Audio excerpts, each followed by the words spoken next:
계속해서 예배에 관련된 말씀을 나누고 있습니다. 그래서 예배의 본질인 신령과 진정, 그러니까 직역을 하면은요, 이 진리 안에서 그리고 성령 안에서가 바로 신령과 진정의 의미입니다. 그리고 그 정신은 바로 구복과 섬김이라고 말씀을 드렸습니다. 그리고 그 예배의 요소 가운데 말씀에 대해서 또 기도에 대해서 지난주까지 말씀을 드렸고요. 오늘은 그 중에 찬송과 관련한 말씀을 드리고자 합니다. 여러분, 찬송은 하나님을 높이고 또 하나님을 사모하고 하나님을 기리는 정신을 우리 찬송으로 표현하는 것입니다. 그래서 높이고 기리고 사모하는 거예요. 그랬는데 이 찬송은요, 여러 가지 방식으로 표현할 수 있습니다. 하나님을 높이고 기리고 또 사모하는 것은 문학적 표현으로, 시라든지 문학적 표현으로 할 수가 있어요. 글로 할 수 있다는 얘기입니다. 그런가 하면은 또 이 찬송은 음악으로 표현할 수 있다는 것입니다. 그래서 손바닥을 치며 악기를 치며 소리를 높여서 음악으로 하나님을 높이고 기리고 사모하는 마음을 표현할 수가 있습니다. 그런가 하면은 우리의 동작으로 표현할 수 있어요. 몸 동작으로. 그래서 어떤 교회 같은 경우는 찬양단 가운데 몸 찬양팀 이런 것들이 있습니다. 그래서 아주 제대로 된 고정무용하는 분들을 이제 불러 모아가지고 지도를 받으면서 몸으로 하나님을 높이는 그런 찬양을 드리는 경우들을 볼 수가 있습니다. 그러나 오늘 제가 말씀드리려고 하는 것은 그 몸 찬양이라든지 글로 하나님을 높이고 사모하고 이제 기리는 그런 것이 아니라 바로 이 음악적 요소와 관계된 것을 국한해서 말씀을 드리려고 합니다. 먼저 이 음악적 예배가 음악을 통한 찬송이 왜 필요한가라고 하는 것을 성경을 통해서 한번 살펴보자면요, 그게 네 가지로 구분해서 볼 수 있습니다. 그것은 바로 성경의 명령이 있기 때문이라는 거예요. 성경에는 찬양하라고 하는 그 명령이 얼마나 많이 나오는지 모릅니다. 역대상 16장 9절에 그에게 노래하며 그를 찬양하고 그의 모든 기사를 전할지어다. 이 시편 33편 3절에 새 노래로 그를 노래하며, 옛날 어르신들은 왜 찬송가를 자꾸 어려운 곡을 자꾸 만들고 계속 끊임없이 만드냐 그랬는데, 성경은 계속 새 노래로 찬양하라 그랬기 때문에 계속해서 새로운 노래가 나오는 것이 맞을까요, 틀릴까요? 맞습니다. 계속 새로운 노래로 찬양을 하고, CCM이 맞을까 아닐까 그런 논란도 있습니다만, 계속 새로운 노래로 우리가 하나님을 영적 감흥을 통해서 이제 만들어내고 하나님을 높이는 것이 필요한 것입니다. 오늘 우리가 읽었던 에베소서 5장 19절도 시와 찬미와 신령한 노래들로 서로 화답하며, 그래서 신령한 노래 하나만이 아니라 노래들로 화답하며라고 말씀하고 있지 않습니까? 골로새서 3장 16절에도 보시면 그리스도의 말씀이 너희 속에 풍성히 거하여 모든 지혜로 피차 가르치며 권면하고 시와 찬송과 신령한 노래를 부르며 감사하는 마음으로 하나님을 찬양하고, 하나님을 찬양할 때 감사하는 마음으로 찬양해야 됩니다. 이렇게 찬양하라고 하는 명령이 계속 주어지고 있어요. 뿐만 아니라 목소리로 그렇게 찬양하는 것뿐만 아니라 악기를 동원해서도 하나님을 찬양하라고 말씀하고 있습니다. 대표적인 것이 시편 33편 2절에 수금으로 여호와께 감사하고 10줄 비파로 찬송할지어다. 시편 150편 3절 이하에 보시면 나팔 소리로 찬양하며 비파와 수금으로 찬양할지어다. 소고치고 춤추어 찬양하며 현악과 퉁소로 찬양할지어다. 큰 소리 나는 제금으로 찬양하며 높은 소리 나는 제금으로 찬양할지어다. 실제로 성경에는 이렇게 다양한 방식으로 찬양했던 사례들이 많이 나옵니다. 역대하 29장 30절에 보면 히스기야 왕이 귀인들과 더불어서 레위 사람들에게 명령해서 이제 아삽의 시로 여호와를 찬송하게 할 때 그들이 즐거움으로 찬송하고 몸을 굽혀 예배하면서 하나님 앞에 찬송을 했습니다. 출애굽기 15장 보시면은 모세와 미리암의 찬양이 나오지 않습니까? 거기 찬양 가운데 아론의 누이 선지자 미리암이 손에 소고를 잡음에 모든 여인들도 그를 따라 나오며 소고를 잡고 춤추며 찬양했다고 소개를 하고 있습니다. 그러니까 다양한 악기를 통해서 찬양할 수 있다는 얘기죠. 뿐만 아니라 곡조를 통해서 찬양할 수 있습니다. 훌륭한 찬송일수록 그 찬송의 내용이 핵심적인 성경의 가르침을 다 담고 있습니다. 그래서 우리가 어떤 찬송을 보면은요, 정말 성경의 내용들을 잘 이렇게 해석을 해가지고 하는구나 그런 생각을 가지고 있고, 여러분 기존의 통합 찬송가에서 좀 없어진 곡이 몇 번 있을 거예요. 왜 없어진지 아십니까? 그 가사의 내용이 좀 맞지 않는다, 교리적으로 맞지 않는다, 그래서 없어진 것들이 몇 곡 있습니다. 물론 새로 들어오는 것들은 더 많죠. 그런데 아주 성경 교리의 내용을 잘 요약한 찬송이 494장입니다. 바로 우리가 은혜로 구원받고 예수님의 구속을 우리가 감사하는 찬양인데요. 한번 좀 불러보시겠습니다. 찬송가 494장 한번 불러볼까요? 그냥 뭐 반주 없어도 괜찮습니다. 494장 2절만 우리 한번 불러보겠습니다. 내가 공을 세우나 은혜가 갚지 못하네. 쉼없이 힘쓰고 눈물 근심 많으나 구속 못할 죄인을 예수 홀로 속하네. 유일한 우리의 구속자 되시는 예수님의 구속을, 우리가 구속받은 것이 우리의 공로가 아니라 은혜임을 아주 중요한 성경의 아주 가장 핵심적인 이 골격 교리를 담고 있는 것을 우리가 알 수가 있습니다. 이신칭의의 복음의 진리가 찬양을 하면서 너무나도 생생하게 다 들어있는 거예요. 그러니까 우리가 좋은 가사로 되어 있는 이런 찬송가를 충분히 부를 수 있다면요, 교리 교육 따로 안 해도 그 가사를 통해서 그게 무슨 뜻이지, 무슨 의미인지 묵상하다가 정말 그렇구나 하고 무릎을 치게 되는 경우들이 많다고 하는 것입니다. 찬송가 218장 같은 경우는요, 한번 보실까요? 218장 1절 한번 찬송해 보시겠습니다. 1절. 내 마음과 정성을 다하여서 주 너의 하나님을 사랑하라. 내 몸을 아끼고 사랑하듯 형제와 이웃을 사랑하라. 주께서 우리에게 명하시니 그 명령 따라서 살아가리. 여기 딱 보시면 이게 하나님 사랑, 이웃 사랑에 관한 얘기 아닙니까? 우리 예수님께서 모든 율법의 강령이라고 했던 그 말씀의 골격이 이 찬송가의 가사에 다 들어있는 것입니다. 그렇기 때문에 곡조 붙은 기도예요, 찬송은. 그래서 이 찬송을 하면서 우리가 얼마든지 기도를 하면서 찬송을 부를 수가 있다는 것입니다. 그렇지만 그것을 넘어서는 기능이 하나 있는데 바로 음악적 기능이라고 하는 것입니다. 음악적 기능은 음악적 예술적 기능을 통해서 우리의 하나님을 향한 그 높임과 기림과 사모함을 절절하게 표현할 수 있다는 그런 특징이 있다라고 하는 것입니다. 하나님을 예배하려면 하나님에 대한 지식이 핵심인데, 하나님에 대한 지식을 우리가 단순히 학교에서 공부하듯이 어떤 인지적인 요소로만 알 수 있는 것이 아닙니다. 음악 같은 비인지적 요소라고 그러는데요, 이런 비인지적 요소를 통해서도 이 하나님에 대한 기림과 높임과 사모함을 표현할 수 있다는 것입니다. 그래서 우리는 찬송을 부르면서 주님의 사랑에 감격할 수가 있어요. 또 찬송을 하면서 우리의 신앙에서의 신앙적 정서가 더 깊어질 수가 있습니다. 그래서 이처럼 생생한 감격을 주님 앞에 표현할 수 있다고 하는 그런 장점이 있다고 하는 것입니다. 그러니까 음악은 우리의 신앙적 정서를 전달하는 데 아주 필수적인 요소가 되기 때문에 하나님은 당시의 백성들에게 하나님을 높이며 경배하고 찬양하라고 말씀하고 있는 것이죠. 또 네 번째로는 하나님에 대한 찬송은 모든 수단을 동원해서 이루어져야 마땅하다고 하는 것입니다. 우리가 어떤 대상에게 진심한 마음을 표현하고자 할 때는 가능한 한 모든 수단을 다 동원하지 않습니까? 한 남자가 한 여자에게 프로포즈를 할 때 어떻습니까? 말로 하죠. 글로 하죠. 또 어떻게 합니까? 꽃다발로 하죠. 그리고 행동으로 하죠. 모든 수단을 남김없이 다 동원하잖아요. 어떤 국가 대통령 방문할 때, 예우를 할 때 어떻게 합니까? 축포를 쏘기도 하고, 또 취임식을 대통령이 한다고 생각해 보세요. 거기 이 모든 요소가 다 나와요. 음악 나오죠. 또 새로운 대통령을 축하하는 또 이 시인들의 무슨 시가 낭독되기도 하죠. 또 그런 거 하면은 거기서 어떤 퍼포먼스를 통해 가지고 그런 축하하는 그런 일들이 다 이루어집니다.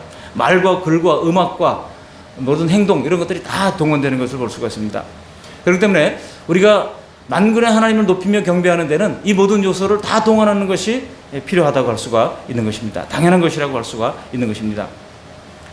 큰 두 번째로 제가 왜 이 음악이 필요한가를 말씀드렸고, 큰 두 번째로는 이 역사 속에서, 이 기독교 역사 속에서 이제 음악이 가지는 여러 가지 논란들이 있었어요. 그 논란들을 몇 가지로 정리를 해보려고 합니다. 그중에 대표적인 논란이 바로 배타주의 논란이에요. 배타주의 논란. 배타주의라고 하는 것은 뭐냐면은 하나님을 예배하고 경배하고 높이며 기리며 사모하는 데는 오직 시만이 사용되어야 된다는 거예요. 시편만이 사용되어야 된다고 주장했던 사람들이 있습니다. 그들의 근거는 뭐냐면 역대하 29장 30절에 보시면 히스기야 왕이 귀인들과 더불어 레위 사람을 명령하여 다윗과 선견자 아삽의 시로 여호와를 찬송하게 하며, 구약에 뭐 보면 아삽의 시로 찬송하게 했다는 거예요. 그래서 시만이 찬송할 수 있다라고 주장하는 이런 것이 바로 배타주의입니다. 또 시편 95편 2절에 보면 우리가 감사함으로 그 앞에 나아가며 뭐를 지어 즐거이 그를 노래하자, 시를 지어 그를 즐거이 노래하자, 이렇게 되어 있어요. 그래서 시가 아닌 것은, 여기서 시라고 말하는 것은 이제 시편을 얘기하죠. 시편이 아닌 것은, 시편의 내용 아닌 것은 하나님을 높이는 경우가 될 수 없다라고 주장하는 것이 바로 배타주의입니다.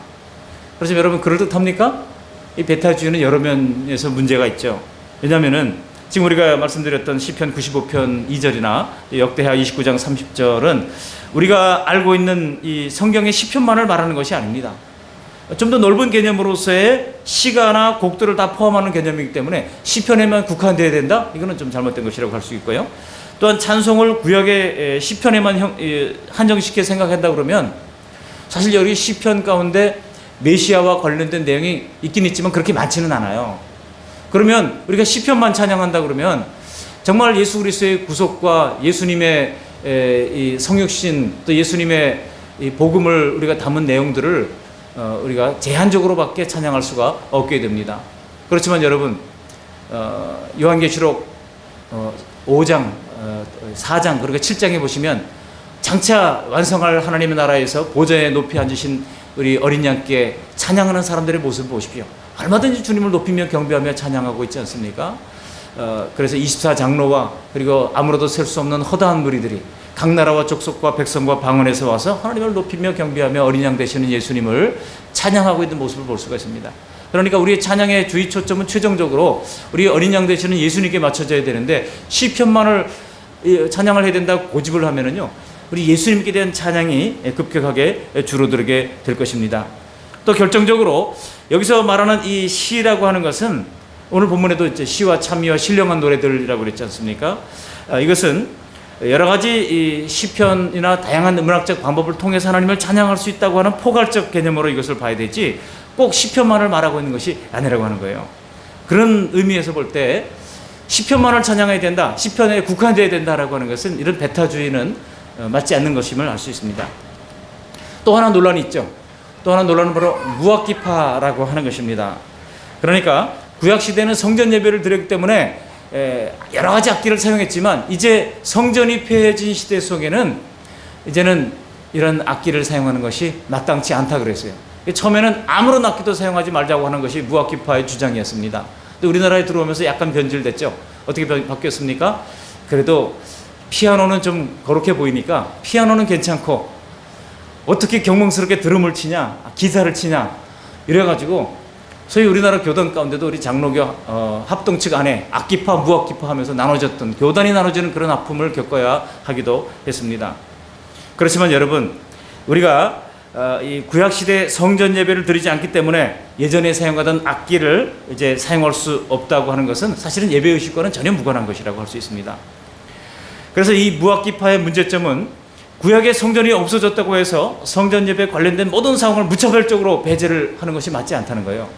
만약 그렇게 무차별적으로 배제해야 된다 그러면 오늘날 우리가 이제 예배에 관련된 모든 요소들을 사실 전부 다 구약적 방법으로 이어졌던 그런 것들을 다 배제할 수밖에 없는 것이잖아요. 그래서 이 성전 예배에 관련된 모든 상황을 다 배제하면 그야말로 우리는 전혀 다른 새로운 어떤 창작된 예배를 드려야 되기 때문에 이런 주장은 잘못된 것이라고 할 수가 있습니다. 신약 시대에도 악기를 사용하여서 이제 얼마든지 하나님을 찬양을 했던 예들이 있고요. 물론 사도행전에 나오면 초대교회가 악기를 사용하지 않았다라고 주장하는 사람들이 있어요. 여러분 초대교회 사도행전에 나오는 이 사도행전 2장에서 이제 7장까지의 내용을 잘 보시면 정말 악기를 사용했던 기록이 없어요. 왜 기록이 없습니까?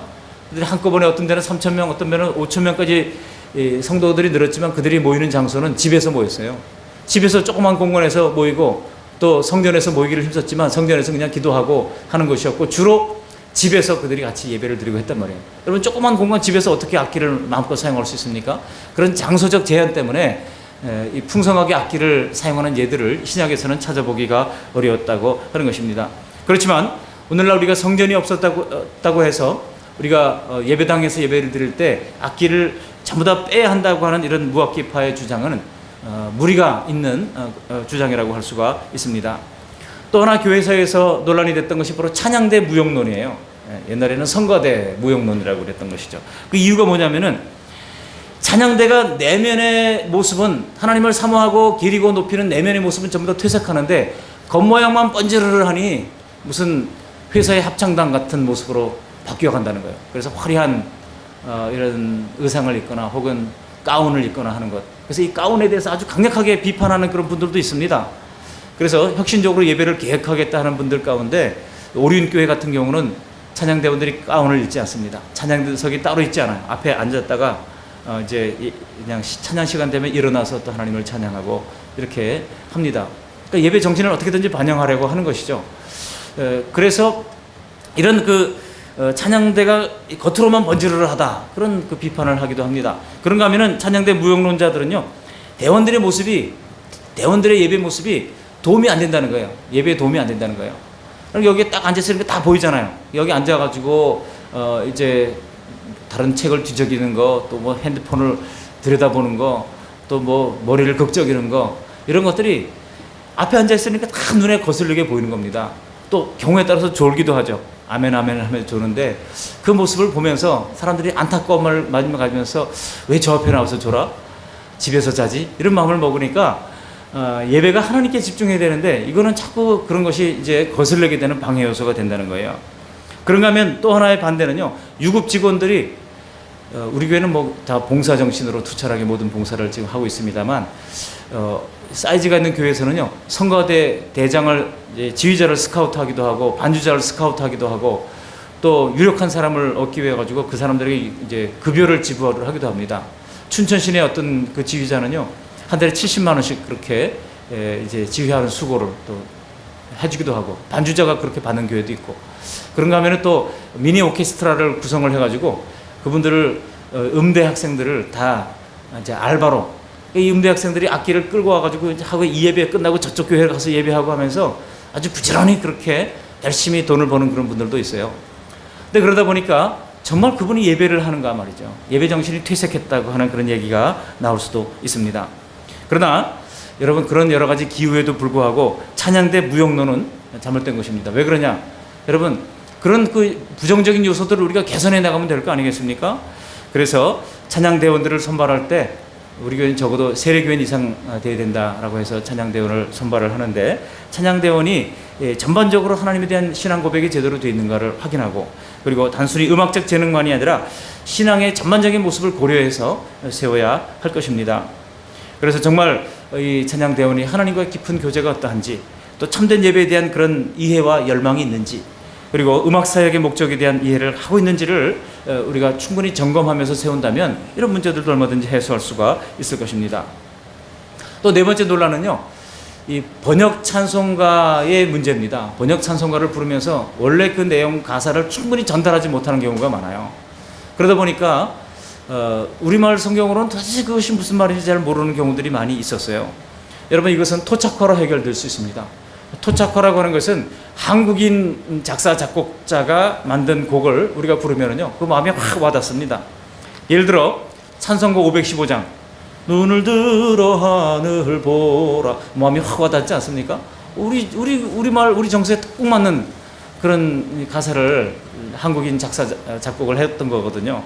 또 어버이 주일이나 이럴 때 우리가 부르는 찬송 있잖아요. 사철의 봄바람 불어오니, 벌써 봄바람이 막 착착 몸에 감기는 것 같은 그런 느낌을 받잖아요.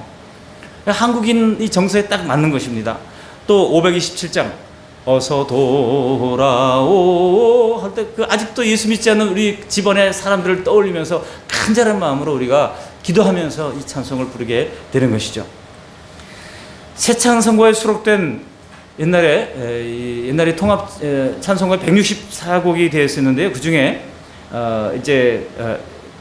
옛날에는 참 찬송가가 164곡이 아니었죠. 158곡이었죠. 그 중에 우리말 한국 사람들이 쓴 곡이 17곡밖에 되지 않았어요. 이제 작곡까지 한 것까지 포함해서 작사 작곡했던 걸 다 따로따로 쳐가지고 또 합해가지고 17곡밖에 안 됐어요. 그래가지고 지금 이 새 찬송가를 만들 때 이 토착화에 대한 아주 강한 그 의견이 피력돼 있었습니다. 그래가지고 지금은 몇 곡인지 아세요? 지금은 이제 한국인이 작사 작곡한 것이 지금 이 600 몇 곡입니까? 이 곡 중에서 무려 128곡이 이제 한국인에 의해서 쓰여진 거예요. 그러니까 164곡이 새로 들어왔는데 그 중에서 128곡이나 한국인 작사 작곡의 곡이 많다는 것입니다. 그래서 그런 곡들을 좀 자주 불러줘야 돼요. 이게 못 보는 곡인데 잘 모르는 곡인데 하고 넘어가면 안 됩니다. 그래서 저는 어떻게든지 예배 중에도 이것을 좀 불러보려고 애를 쓰고 있는데 처음 듣는 분들은 생소하지만 자꾸 부를수록 감칠맛이 나고 특별히 민요와 관련된 곡들이 많지 않습니까? 556장 날마다 주님을 의지하는 우리 집 온 가족 복되어라 하고 가락이요 얼마나 그냥 이게 맞는지 몰라요. 416장 너희 근심 걱정을 내게 모두 맡겨라 하면서 정말 가락이 정말 이 우리의 민요 가락에 잘 맞는 것을 볼 수가 있습니다. 또 464장 믿음의 새 빛을 밝히는 마음으로 주의 길 나서는 하나님 백성들 하면서 찬양하는데 가사 내용이 정말 우리 마음에 잘 와닿고 감기는 것을 볼 수가 있습니다. 우리가 오늘 불렀던 축도전 일부 예배 축도전의 찬양 기억하십니까? 431장 주 안에 기쁨 있네 주 안에 살자 찬양을 했던 거 잘 모르시더라고요. 보니까 저 혼자 막 불렀던 경우 있는데 여러분 이런 곡들이 다 한국인 작사 작곡들의 곡입니다. 203장 하나님의 말씀은 생명의 말씀이라 광야 같은 세상에 길 잃고 방황할 때 절망 중에 빠진 이 몸 하나님 보호하사 생명샘이 솟아나와 새 힘이 넘칩니다. 얼쑤 하고 소리가 나와야 될 것 같죠. 여러분 우리가 이 토착화와 관련해서는 앞으로도 한국인 작사 작곡의 곡들이 많이 나와야 합니다. CBS가 그런 면에서 많이 공헌을 했어요. 한국인 CCM 찬양 선발 대회를 하면서 새로운 곡들이 많이 나왔습니다. 여러분 우리가 그렇게 할 수 있느냐라고 주장하는 분들이 있습니다만 이미 찬송가에는요 서양 민요 같은 것들이 많이 들어와 있었어요. 하늘 가는 밝은 길이 이게 무슨 곡인지 아세요? 이게 스코틀랜드 애니로리의 가사를 붙인 거 아닙니까? 그런가 하면은 305장 나 같은 죄인 살리신 이거 미국 흑인 노예들이 농장에서 이제 힘겨울 때마다 불렀던 그런 곡이잖아요. 거기다가 가사를 붙인 거 아니겠습니까? 또 어떤 경우에는요 국가에다가 노래를 가사를 붙인 그런 찬송가도 있어요. 예를 들어 이제 70장 보면은 피난처 있으니 환난을 당한 자 이리 오라. 그 찬양은요 영국 국가의 가사를 보면 되게 웃겨요. 이게 무슨 국가냐? 하나님이여 여왕을 보호하소서. 뭐 내용이 그런 내용이에요. 여왕을 보호하는 게 그 나라 아주 국가에 들어 있어요. 근데 그 곡에다가 우리가 피난처 있으니 그 찬양 가사를 붙인 것입니다. 독일 국가도 들어와 있어요. 독일 국가 210장에 보면은 지온성과 같은 교회 그의 영광 한없다. 이거 독일 국가예요. 거기다가 가사를 붙였단 말이에요. 그렇기 때문에 우리가 이런 민요를 뭐 가사를 붙여가지고 성경 찬송가로 들어오는 것에 대해서 이제 문제를 제기하는 분들도 있습니다만 전혀 문제가 없다는 것입니다. 또 하나의 교회 속에서 논란이 됐던 것이 이 복음 선거의 사용에 관한 문제입니다. 우리 어르신들이 그랬어요. 복음 선거를 어떻게 교회에서 사용하느냐? 천박하다. 또 이 경건의 흐름을 깨뜨린다. 가사가 신학적으로 맞지 않다. 그런 내용들을 막 지적을 했던 분들이 있습니다. 물론 신학적으로 맞지 않는 것은 가사를 개사를 하든지 좀 빼든지 할 필요가 있겠죠. 그렇지만은 이것을 좀 해소할 방법은요. 주일 낮 예배는 원래 예배학에서 말하는 예배는 주일날 일주일에 한 번이잖아요. 주일 오전 예배. 그리고 나머지는 집회예요. 그래서 이제 주일 오후 찬양 집회, 수요 기도 집회, 새벽 기도 집회, 금요 철야 기도 집회. 이 집회와 예배를 엄밀하게 구분하는 그런 이제 예배학을 가르치는 교수님은 그렇게 얘기해요. 그렇게 해서 보면은 예배 때는 좀 경건한 찬양을 주로 부르고 그러나 집회 때는 얼마든지 하나님을 높이는 모든 방식을 다 동원해서 우리가 찬양을 할 수가 있다는 것입니다. 결론으로 말씀을 마치면서 바람직한 이 찬양의 모습이 과연 어떻게 하면 될 수 있겠는가? 두 가지로 말씀을 나누면서 말씀을 마치게 하도록 하겠습니다. 첫 번째로 이 찬양 인도자의 경우에요. 이 찬양 인도자의 경우는요, 자칫하면은 회중의 눈을 의식하다가 하나님께 집중하기보다는 사람들에게 한편의 공연을 하는 것 같은 그런 생각으로 치닫게 될 위험이 항상 있어요. 특별히 단독 사역을 하는 경우, 찬양 인도자의 일을 맡은 경우, 그리고 찬양대를 하더라도 찬양대가 어떤 부분을 솔로를 하게 되잖아요. 하나님을 생각하면서 하나님을 높이며 가사를 통해서 하나님을 충분히 경배하면서 솔로를 해야 될 터인데, 내가 지금 사람들이 나를 어떻게 볼까 하는 그런 것 때문에 이 솔로를 좀 멋있게 해야 되는데 하는 이런 생각에 사로잡혀서 하나님을, 주의 초점이 하나님을 향하는 것이 아니라 회중을 향하고 관중을 향한다 그러면은 그건 예배 정신이 벌써 허물어지기 시작하는 것이죠. 그렇기 때문에 이것은 훈련해야 돼요. 우리가 예배를 하는 동안, 찬양대를 하는 동안, 찬양 인도를 하는 동안 우리의 찬양 인도를 통해서도 하나님만 바라볼 수 있도록 하나님 은혜를 내려달라고 기도하셔야 되고, 뿐만 아니라 실제로 가사를 깊이 묵상하면서 음미하면서 하나님을 높이도록 해야 할 것입니다. 이거는 찬양자의 의식이 오직 하나님께로 향하도록 연습하면 충분히 가능한 일입니다. 두 번째로 이 회중들의 경우는 어때야 합니까? 간혹 옛날에도 그런 일이 있었습니다만 예배전 준비 찬양이라는 말이 있었어요. 여러분, 이 준비 찬양이라는 말이 맞지 않아요. 왜냐하면 어떤 찬양은 본 찬양이고 어떤 찬양은 준비 찬양입니까? 찬양이면 다 똑같은 하나님을 높이는 찬양이지. 그래서 준비 찬양이라는 말이 맞지 않아요. 그래서 저는 예배전 찬양이라고 저는 그렇게 쓰고 있습니다. 누가 준비 찬양이라는 말을 하면 제가 또 우리 목사님들한테도 막 가르쳐요. 그거 원래 맞지 않아. 준비 찬양이라는 말이 어디 있는지, 다 하나님을 높이는 건데. 그래서 예배전 찬양과 예배 중에 찬양이 있을 수 있는 것 뿐이죠. 예배전 찬양도 마찬가지예요. 예배전 찬양할 때 옛날에는 예배전 찬양이요, 이제 부흥 강사를 모시고 부흥 강사가 나오기 전까지 시간 때우는 것으로 사용하는 경우들이 많았어요. 부흥 강사가 밥 먹고 늦게 오면은요, 예배전 찬양이 자꾸 길어져요. 그래서 뭐 준비 찬양 몇 장 하겠습니다. 그랬는데 이제는 그런 말을 쓰는 분들이 거의 없어졌어요. 다행한 일입니다. 그러나 어떤 찬양이든 우리는 그 찬양을 통해서 하나님께 영광 돌리고 우리의 사모하는 마음과 기리는 마음과 높이는 마음을 표현할 수가 있는데, 특별히 가사에 초점을 맞추면서 하나님을 찬양하면은요, 얼마나 은혜가 되는지 몰라요. 예. 물론 우리 예담이 예석이 찬양하는 걸 보니까 앞으로 찬양대 들어오면 이제 박자 감각도 좀 생길 것 같고 음정도 좀 생길 것 같은데 걱정할 필요도 없어요. 저도 옛날에 그랬거든요. 고1 때부터 저는 찬양대를 섰어요. 그런가 하면은 그 해 또 세례를 제가 받으면서 그때 하나님 앞에 서원을 드렸어요. 겁 없이, 그때 뭐 고1 때니까 얼마나 겁이 없습니까? 평생 찬양대 하겠습니다. 그런 서원 기도를 했어요. 근데 제가 목사가 되고 보니까 못하잖아요. 그래가지고 찬양대가 일어설 때 제 마음도 같이 일었어요. 하나님, 제가 그때 서원했던 거 지금도 저는 지키고 있습니다. 그렇게 고백을 하면서 같이 일어서고 그 가사의 내용을 집중하다 보면은요, 얼마나 은혜가 되는지 몰라요. 근데 가사의 내용이 집중하지 않고 자꾸 저 찬양대원이 뭐 저런 옷을 입었지? 저 머리는 왜 저렇게 했지? 핀을 좀 화려하게 꽂았지? 자꾸 그걸 보면은요, 우리가 하나님을 높이고 기리고 경배하는데 방해가 되는 것입니다. 그러니까 예배를 찬양하는 모든 성도들도 그 찬양의 가사에 집중하면서 그 가사의 내용을 깊이 음미하면서 찬양을 하도록. 그래서 때로는 그게 눈에 보이는 것이 자꾸 우리에게 방해가 된다 그러면요, 때로는 눈을 좀 감고 가사를 음미하면서 찬양하는 것도 괜찮아요. 그래서 오직 하나님께만 집중할 수 있는 우리가 찬양을 들을 수 있다면 우리가 하나님을 향한 그런 그 고백이 될 것입니다. 또 기도를 찬양을 곡조 붙은 기도라고 그랬으니까 찬양을 하면서 기도할 수도 있잖아요. 물론 어떤 곡은